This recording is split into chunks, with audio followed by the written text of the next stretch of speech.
Now, the story of hope is one we here at NBC5 are especially excited about because it involves one of our co-workers, Amy Salon. This mother of two works behind the camera, but she was brave enough to get in front of it because she wants to help other families just like hers.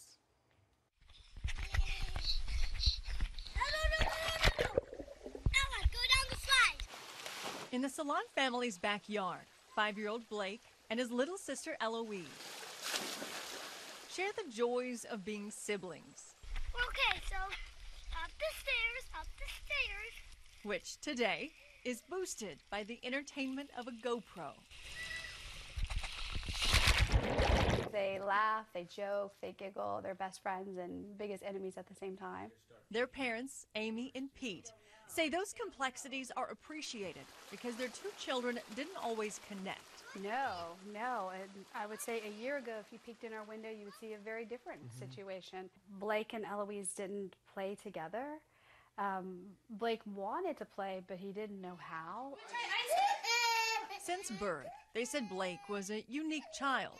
But later came delayed motor skills, lack of speech, fixations, and repetition. But the meltdowns were the worst.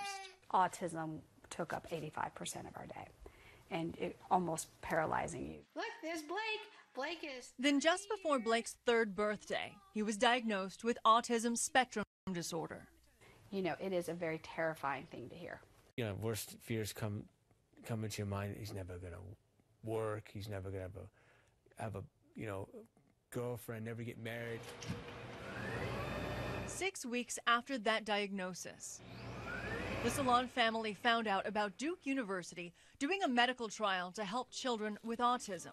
Dr. Joanne Kurtzberg is leading the research. But I do think that cell therapy is, at least at a preliminary stage, looking like it's really going to make a difference in the disease. Blake applied to be included in the trial, and he was chosen.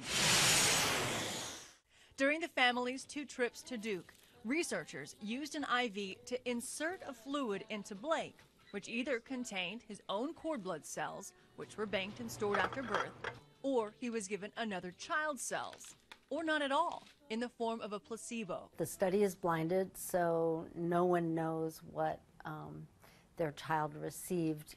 What do you want me to do with this? The one that 4 months after Blake's first treatment at Duke, Amy and Pete saw a difference in their son. He was full conversations and interacting a lot more socially. He still struggles, and he's definitely very much still on the spectrum, but the changes in the unwanted behaviors that sometimes come with being on the spectrum have decreased. So to be clear, Blake is still on the autism spectrum, but some of the negative symptoms are easier to live with. This is Duke's 2nd phase of this trial, and these results won't be analyzed until next fall.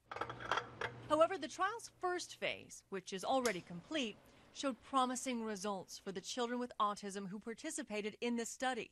And we found that about 70% of the children improved getting their own cord blood.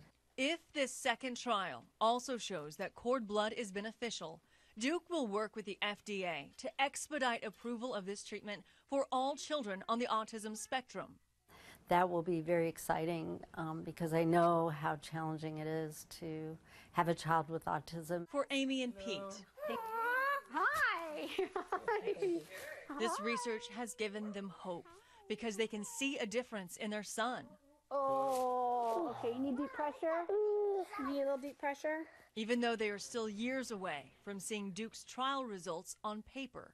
Our parental instinct told us something was wrong before we got the diagnosis. And our parental instinct tells us that something's happening. Alexa, play Scars Too Beautiful. She just wants to be. This is a different kid than a year ago.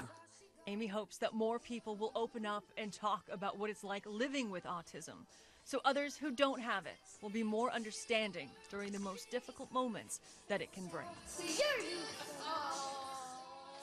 He said, "You're beautiful." Such a sweet young man. We have so many resources available for you online. Amy and Pete have a powerful message about the great things the autistic population has to offer. They also have advice for any parent who just received an autism diagnosis, including a member of my own family. And you can see our full interview with Duke's lead researcher that is